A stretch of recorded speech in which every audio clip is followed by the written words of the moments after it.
Hey, so welcome to another Expats Portugal video, where it is our mission to help you successfully find all the information you need about moving to or settling into Portugal. If you're watching us for the first time via YouTube, please ensure to subscribe, to press the subscribe button and the bell so you'll be alerted every time we put up something new. Plus, feel free to comment and ask questions in the chat and we'll endeavour to get back to you. If you'd like to be part of our live audience here at our webinars, please ensure you join us as a member on our site at expatsportugal.com. So tonight we're going to be discussing what you need to know about moving to your personal items and pets to Portugal. Our special guest, for those who have been with us for a while, is Luís from Global International Removals and the company that Expats Portugal that we highly recommend to our members, not only because they offer our premium members an amazing discount, but because we love the fact that they are a Portuguese company. Good to know that this is important, as most complicated part of any freight movement is the importation side. So therefore, it's important that you are dealing directly with the company in the country of delivery. Now, I'm happy to introduce you to our host of our show, the amazing Carl. Oh, thank you very much. Thanks, everybody. And keep those messages coming in the chat, letting us know where you're tuning in from tonight. Denise, hot and humid. I think she's referring to the climate. She might be referring to herself as well in the wilderness of South Africa. No. San Jose, California, Boston, and Alvor in the Algarve from Paul. Great to have you here. And Florida as well. Hello from Port St. Lucie in Florida this evening. So do keep your locations coming in the chat. And of course, your questions. I'll keep an eye on what's going on in the chat and put these questions to Luís, who it is great to be talking to again. Luís, lovely to see you. How are you? Doing very well, Carl. Thank you very much. Thank you for the invitation. It's a pleasure to be here again and talking with every single one of you, I guess, or single one of you. Lovely full house tonight. Lovely full house. And I think it's time for us to have a bit of a catch up with you. Some changes, I think, at Global International Relocation. It sounds like you're as busy as ever, and you've got one or two new colleagues, including a chief happiness officer.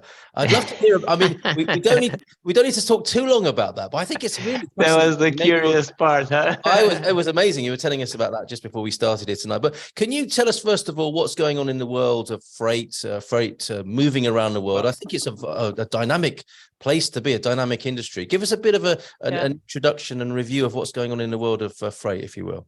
For sure.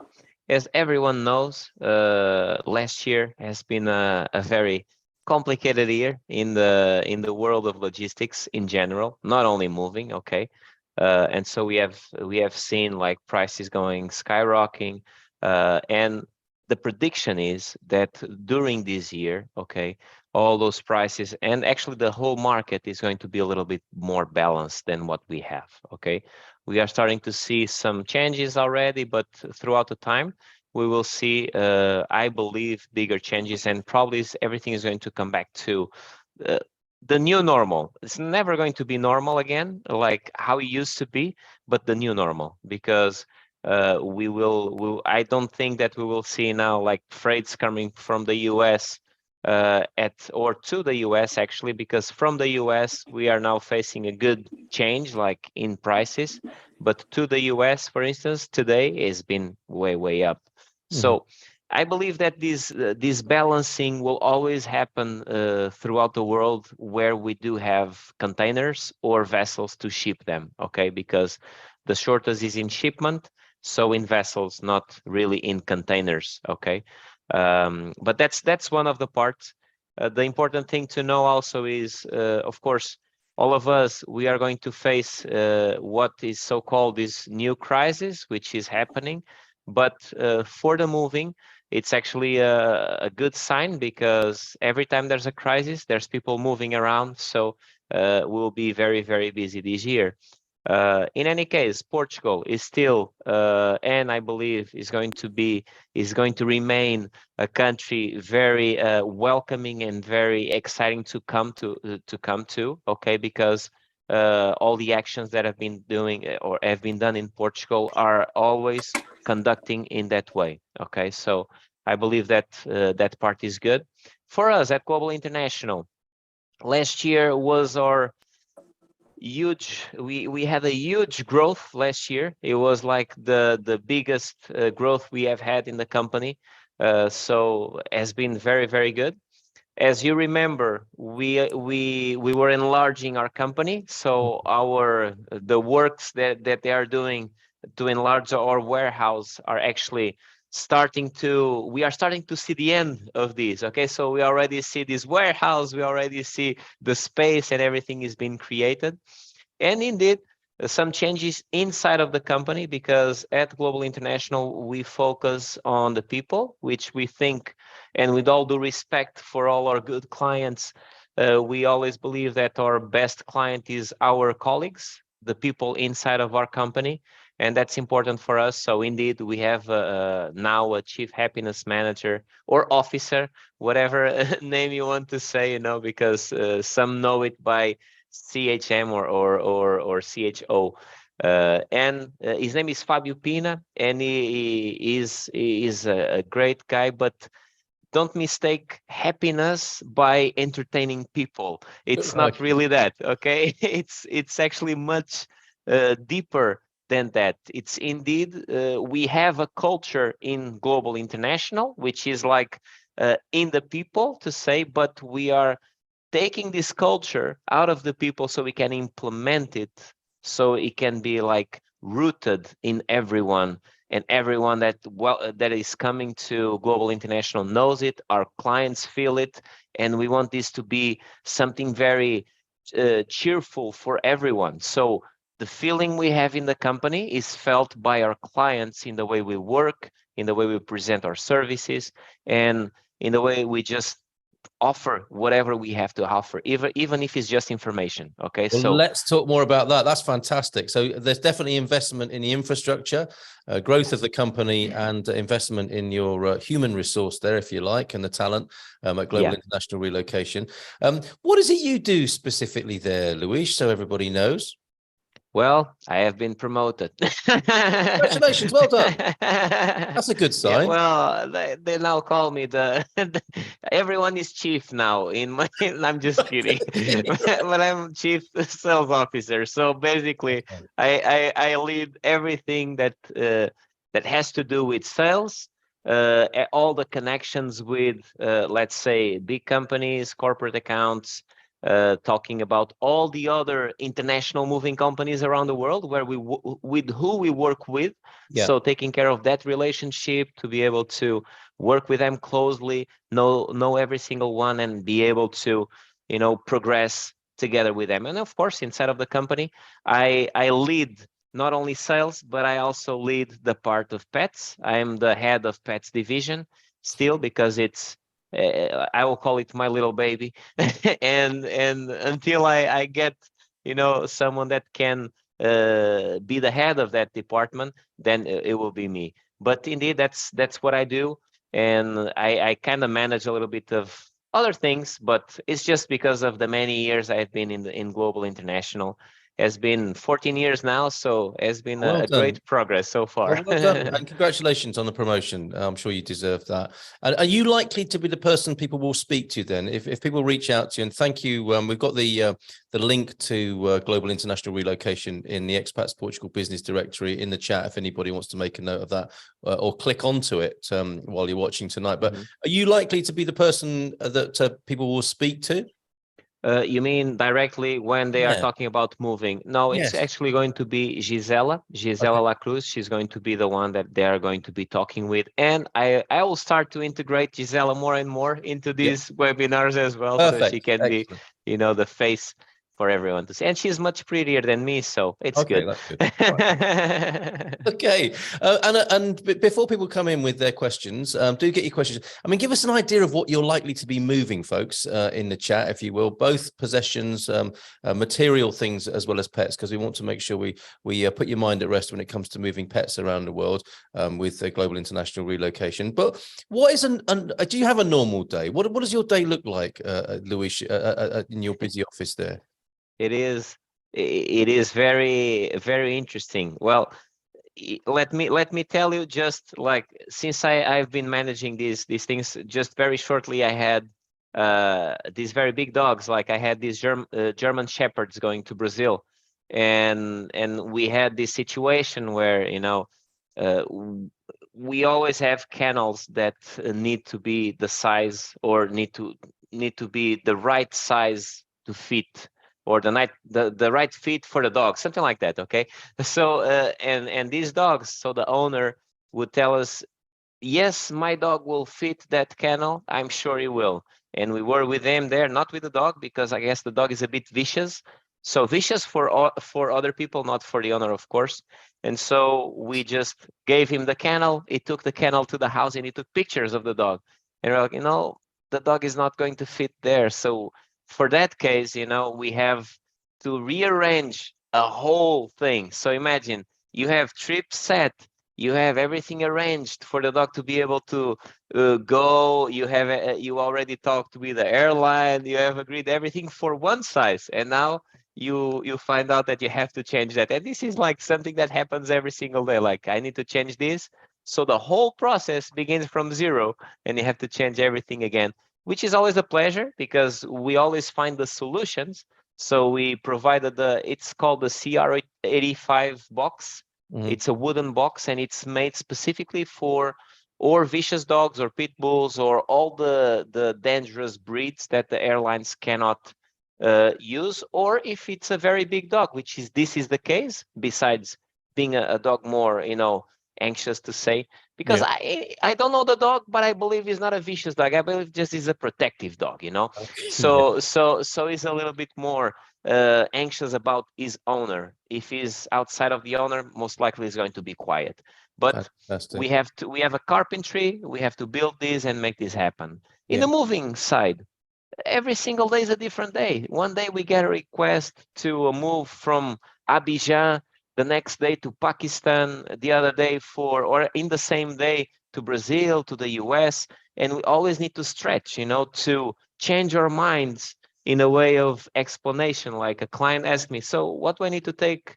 Which documents do I need to send everything to Pakistan? And then the other says to the US. And the guy in the US asks me, how can I bring my move to Portugal? What are the documents and all of that? So it's interesting I because bet. every person has a story, you know, so, Yeah. and that's the good part. So there you are, personally all over it, and with the moves of people and the company all over the world as well. Documents you mentioned there, and we must talk about documents tonight. I just want to take you back for a moment to costs.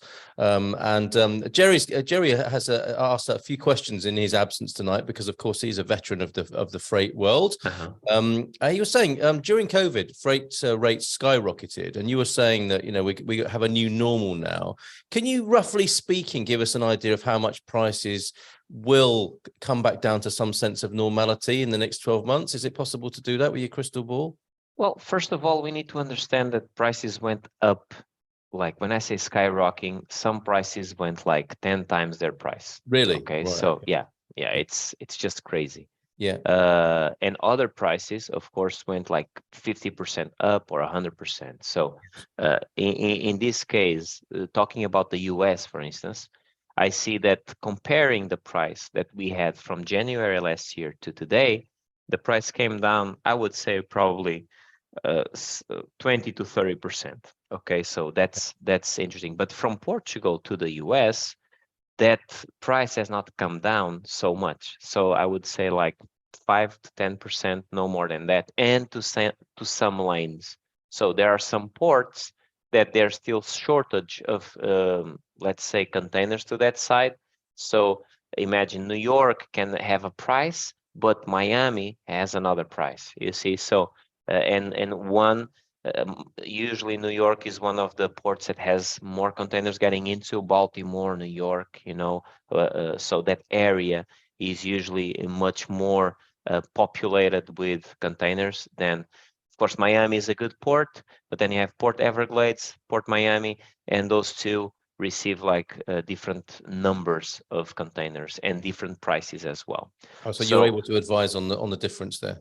Yeah, of course. And for each client, the good thing is that the surety that we, as an international moving company that belongs to Omni also belong to OSA, and we can have access to very good agreements on the shipping line areas. Okay, so Omni being your like an umbrella of professional body. exactly, yeah. Omni is like the top of the associations in international moving. Okay, so and you have only about 140 companies in that association, but within those 140, you have about 60% of the whole world market in this area.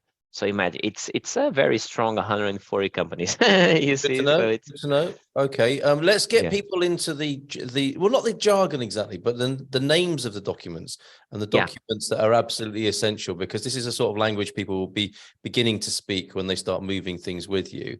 Essential Exactly. documents and their names. Then can you give us a little bit of an introduction to those documents that you're dealing with every day? For sure, for sure. Yeah, Portugal is always a little bit of a headache, you know, or everyone thinks so, Yeah. because I guess our kings and four kings they got the bureaucracies, or probably like when democracy or republic started. I don't know when was when this started, but we So do need a old, lot of no one documents. knows. Right. Yeah, Okay. exactly. But continues But to this day. yeah, but indeed, for us to be able to ship items to Portugal, being exempt of taxes and duties, Yeah. nowadays, I would say that it's actually an important decision for each client that has to make. And which decision is this one? For this to be cleared and exempt of taxes and duties, the client has to comply with some rules. Okay, first of all, of course, he has to apply for a visa, and once he gets this visa, he comes to Portugal and he's going to go to CEF, to the, how do you say CEF? It would be the, help me, The immigration authority, yeah, coming thank in. you so much, the immigration I think authority. people know that here. They're Oh, well they up to do. speed with CEF, Yeah, absolutely. they know Yeah. CEF. So when we say Yes, CEF, yes, they yes. know Yeah, exactly. yeah, So definitely. if I say NIF, if I say CEF, I'm Yes, talking we're in good with CEF Portuguese and and NIF. everyone understands it. Yes, That's awesome. we're up to speed at that level. Exactly. So that's good. So basically, so you come to Portugal, you apply for in the CEF for the residency, you know, and they make an appointment. The very important thing is today we need to wait for this appointment to happen to be able then to do the move, because it's then that we can go to the finances, you know, and change our fiscal address to being a resident. Mhm. Otherwise, we can't change this to be a resident. So if you are not fiscally resident in Portugal, then you cannot do the move without paying taxes and duties. Okay. Of course, this is the whole setting for the legal documents in Portugal. But at the origin, we need always to get, after we have the visa, we need to get the baggage certificate. And this is a document that is going to be provided by the Portuguese consulate. Again, I said this a few times, but I'll say it once again tonight, which is the consulates work in different ways. Don't be either upset or don't find it strange to be talking with someone that lives in a different geographical area that you do, that gives you an experience like, oh no, for me it was very easy. And another guy says, no, the consulate is a nightmare, you know, because consulates work in a different way. Some of them accept everything by email. Other ones demand that you need to be there in presence, or that you send everything by mail. I don't know. But the thing is that the process that each one demands is going to be requested by them. So you need to go to their website and request, you know, what are the documents needed for me to get my baggage certificate. Generally speaking, you'll need to have a list of all the goods that you are going to be shipping. You don't need to put values to them, just need to put what are the items that I'm going to send. If you are shipping cars, vehicles, any type of vehicle, you should place them in the baggage certificate as well. So we can, when we do the import, we can clear it and exempt them for taxes and duties as well, okay? And please, it is a risk to ship vehicles to Portugal if you are going to be paying taxes and duties, because in Portugal, taxes and duties on vehicles are very high, okay? Yep. So this is something that if someone wants to send a car to Portugal and is going to be paying taxes and duties, he needs to be with the full understanding of what he's going to pay, what's the process of legalizing that car, and how much is going to cost him the import process. Okay, I that's think important. that may warrant its own webinar there. So Exactly. yes, no, so, let's because sure. we do need to talk to you about pets as well. And thank you everybody for giving us an indication of what you're bringing over. But that's really helpful. Key phrase for tonight then that people need to know about is the baggage certificate and the steps to take to make sure that that is handled correctly. What sort of other problems and pitfalls can people be aware of? And of course, how do you help them with those? Well, I've always, like, in the moving side, I always give options to our clients, because if you're only sending goods to Portugal, and imagine the process for you to get the residency in Portugal can take up to 6 months. Okay, so imagine you having the whole thing, the whole house, in the US, in Canada, whatever place you are living at, and you you want to move to Portugal, but hey, my goods are in my origin country and I'm in Portugal for 6 months living off what, Airbnb. It's a little bit tough. So especially counting that also the shipment will take another month and a half or so to arrive into Portugal. So some clients, we give the option of, a lot of them sell their houses and then they need to store the items. So instead of storing them for 6 months there, or 4 or 5, we give the option of just paying taxes and duties in Portugal, because we can declare a smaller value, not the insurance value, but a declared value, so a statistical value for the goods.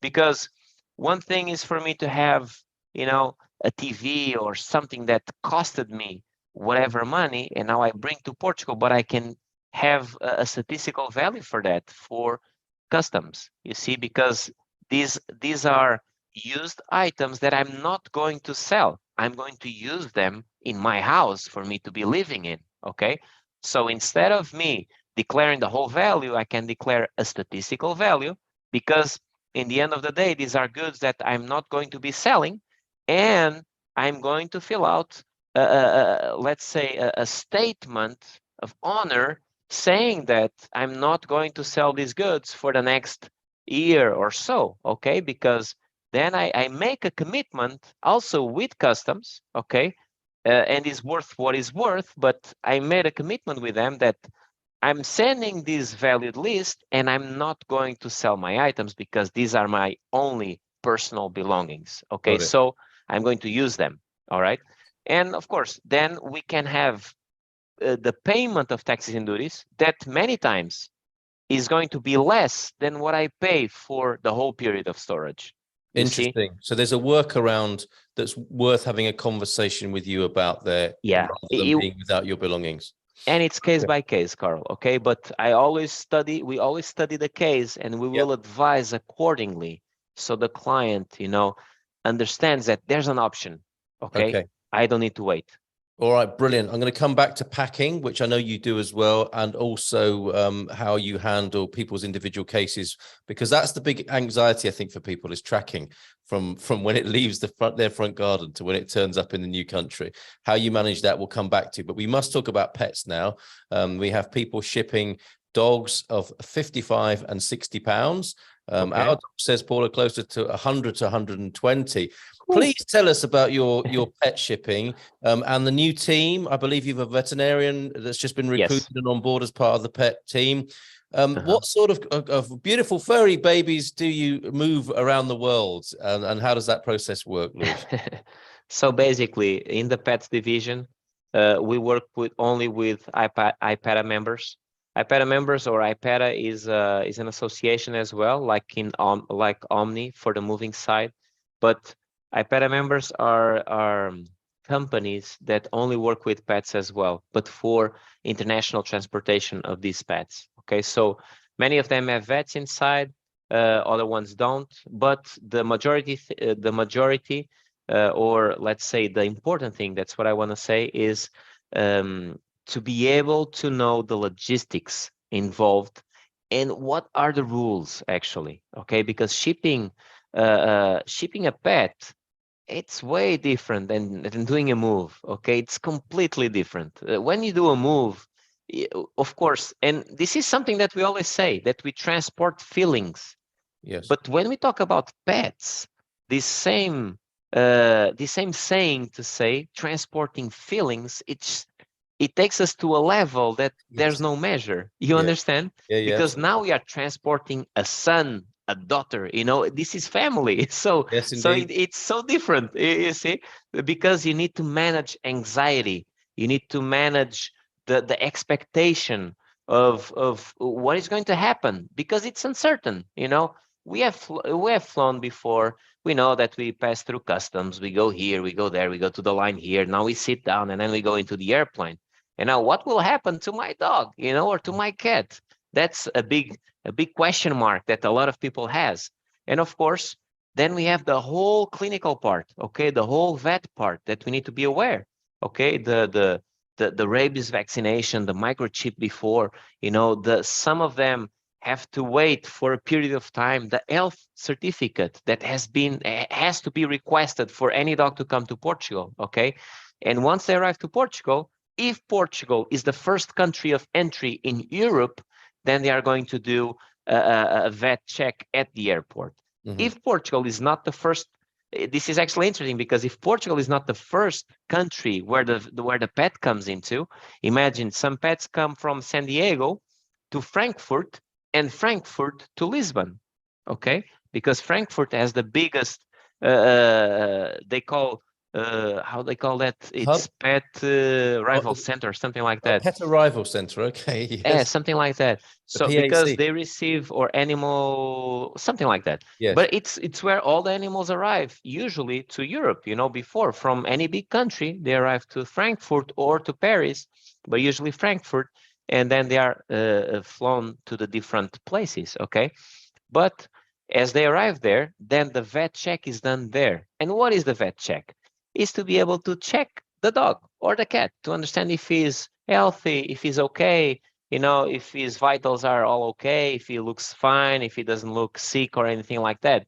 And it's very interesting because they are very responsive. You can actually, we do that. We call them, we understand what's going on with the pet, if he's okay, and then we give the information to our clients. Okay, so that's the important thing, because every time we can have information, we always share it with our clients, because again, you don't know what's going on. I remember when I was a little kid, I used to live in the northern part of Portugal, and in this old way back when I lived there, my parents started to do some work, you know, in Lisbon. So we were little kids, and what they would do is that they would leave us with a neighbor, and then the neighbor would take us to the bus station, and they would ask the driver to take care of us during the trip, for like 4 or 5 hour trip, you know. And I remember this clearly. So the driver was the one taking care of us, and we were like 4 little kids, all boys. So imagine what we Wow. did in a bus, you know, for for these 4 hours or 8 hours. I don't know how many hours were. It was a lot of time. It seemed like it at the time. And you have your own personal experience of being shipped then in I that was case. shipped, And you you have know. empathy and So compassion for these pet owners here. imagine. Amazing, amazing. Luis, this is great. And clearly you have a dedicated pet team that are used to dealing with moving pets all over the world. Yes. But for the purposes of tonight, of course, we're talking about moving pets into Portugal, largely, I think, from America tonight. And we will go to your particular questions on your particular pooches, if I may refer to them as that, Barak, Lydia, a bit later on after we've closed the public recording here. But I just want to do a little bit more to put people's minds at rest in terms of how well you care for their pets as you're moving them around the world here, Luis. What are people's the most common concerns that you hear from pet owners when flying their pets around the world? Well, a lot of owners think that, for instance, they can imagine, oh, my dog is very anxious, so can I Yeah. give him like something for him to be calmer, you know, to calm Like a down, sedative. like a tranquilizer, Yes. something like that, you know. Yeah. How did you call it? Said Sedative. what? Sedative. Sedative. Oh, Yes. I like that. I I'm not like a vet. I don't know if that's that. Yeah, but a lot of people want to give that to the dogs or cats. it's not advisable to do that at all. Like animals have instinct. This is the most important thing. Okay, so usually their instinct tells them to be just, they are in the different territory. So one of our advice is just take the kennel to your house uh, as early as you can. Why? Because then you just have the kennel there, and your dog or your cat will get used to it. And you put like their blanket there, they can be inside, they can get familiar with the kennel, because that's going to be their house for the next, let's say, 24 hours or Yeah. 48 hours, you see. So if they get used to that, then they'll be calmer than if they're just like thrown in the new kennel and now you're flying, you see. So they need to get used to that. That's the first tip I would say, that it's very important for any pet. So they can just have their own space that they have felt, or they have marked as their own space. And of course, remember, all the kennels have to be approved by IATA, okay, which is the association that rules all the aviation, okay.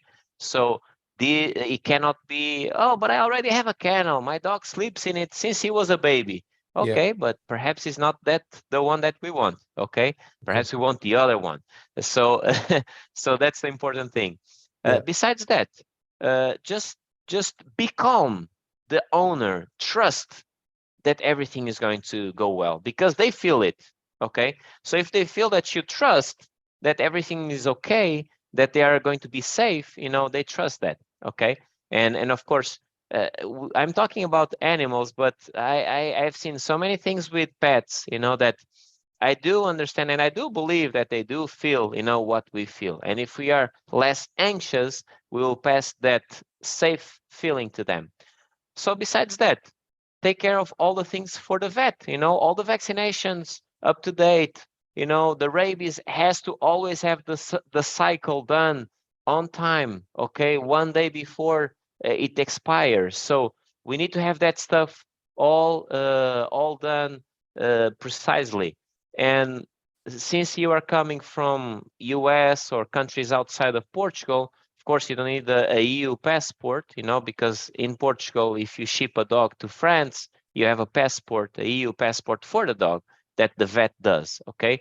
But for the US, you need to have the rabies, you need to have, all those certifications, all the documents that you already have, just to send those to us, and we'll take care of that. But you will go to your, I would say, agriculture delegation in the origin, like we have the GAV in Portugal, Direção Geral Animais e Veterinária, something like that, So like the agriculture Well, the Ministry association, of or Animals, yeah. yeah, Ministry of Agriculture, I would say, Yeah. in the origin, and you will need to get that health certificate, and basically stating that the dog or cat are perfectly healthy and with everything up to date, and the government is going to sign that document. So our government in Portugal, when they arrive, they can get that certification saying, okay, the US said that this dog is okay, so I will bring it in, not a problem.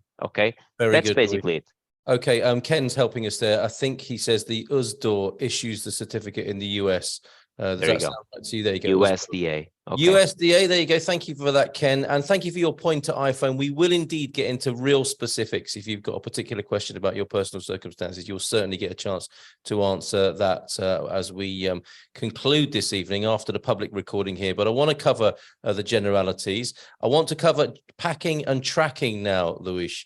You can pack for people, although somebody was offering to do that. Paul, I thought you said packing. I would love to help with that. Whatever turns you on, Paul? But you can take care of that for people, right? You can just have somebody's house magicked from their place of origin and all their stuff turn up again in Portugal, or something in between. Tell us about how your approach to packing. This is actually like the main expertise for a moving company is actually to do that. Okay.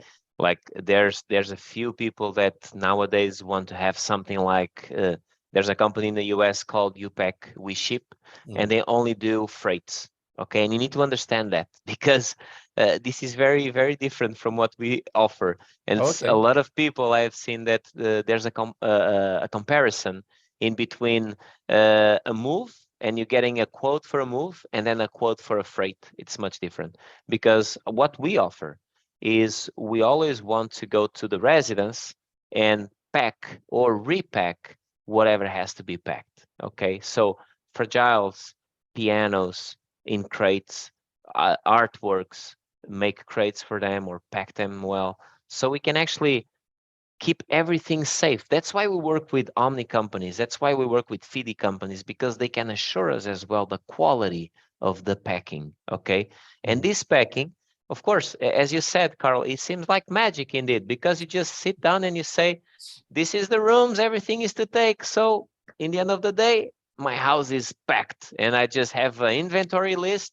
I sign it as everything was packed, and I sign it stating that, okay, I have 140 volumes, you know, which is my bed, my TV, my sofa, everything I have is there, you know. Yeah. And now I have this list, and this is what I have that states that this is my personal belongings, okay? And that list is actually very important, because you could, with that list, go to the Portuguese consulate and get the baggage certificate. So half of the work is done already by the team, you know. So Excellent. that will be a good thing to do. And it's very precise, because when everything arrives into Portugal, it's exactly the same list that we are going to present to customs, okay? So they see both and they match them and say, okay, I'm glad to know that this person has been packed by a professional moving company. So That's usually the problems in Portugal, imagine if customs want to do an inspection, the probabilities are less for them to want to inspect a cargo that is packed by a moving company than what is usually called PBO, packed by owner. Okay. okay. All right, PBO, that's good to know, a good phrase. But people can do that, of course, can't they? You can just give people a specification or a pallet or a box, and people can do their own packing, and you'll move that, of course, for them. Denise is delighted that you might do the packing. I don't need to provide the list of items. That's fabulous. And iPhone says how much detail is required on that list. So when it comes to the inventory, how deep do you dig or dive down into listing? Our inventory is actually not that deep to say. Right. You know, it's usually general. For instance, because we will pack general items. So imagine clothes we'll put with clothes, kitchen items we'll put with kitchen items. If it's plates, cups, dishes, stuff like that, we'll put pots and pans, dishes, china, stuff like that. You know, bibelots or books or documents or whatever things that are needed, you know, for the move. And we always put generally speaking. If the client wants say, oh, please identify this specifically, then we do. But imagine in a room, then you go to each section in the house and you will identify that section. You'll say that this can be room 1 or whatever room you say. Because if you say that I want this room to be called master bedroom, or, you know, as you said, Denise's bedroom, and you can put that, because then we write that down in our inventory, okay? Because then we can get that part, and it's much easier for the client to know in their mind where were my items in my origin house. So they now picture these in a new house, and they say, no, this is room 1, as it was room 1 the other house. That's room 2. And of course, we all have a general idea of what we have, you know. So I know that I have all my clothes in my room. So if I would move today to anywhere, you know, I would probably go to bedroom of Luis or Luis and Paula, you know, and I would probably look for my clothes there, not anywhere And else. not So I end have up to with a room full of teddy bears. I understand. exactly. I understand. If Denise does want to have it listed, my favorite mug with the boss written on it, that level of detail can be done. Otherwise, it could be more general, as you wish. I think Denise likes that idea. Okay. Well, I'll tell you what, I had once a very peculiar client that had a whole room like that was a closet, okay, but a big room. Yes. And for each each cabinet, we have identified the number of cabinet, the levels of the cabinet per box. So Wow. she would know exactly, and at destination, we assembled that cabinet exactly how it That is was before, amazing.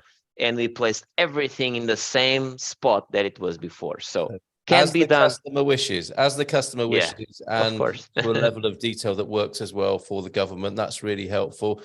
Packing up expensive, priceless things, you might say.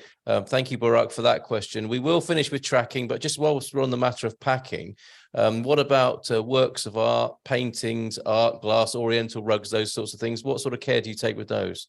Okay, we need to understand that, for instance, artworks, some of them are very expensive, some of them are unique and are signed by some very famous artist. For those, we always need the certificate, okay, that is something legit and that was bought, and because the government wants to have, the surety that those items have not been stolen, or it's not something like traffic or something like that. So that's important. But remember that this is something for indeed very unique items, because then the clients start to be anxious about it. Oh, but I have so much artwork in my house, and I have paintings that costed 15,000 euros, or dollars to say.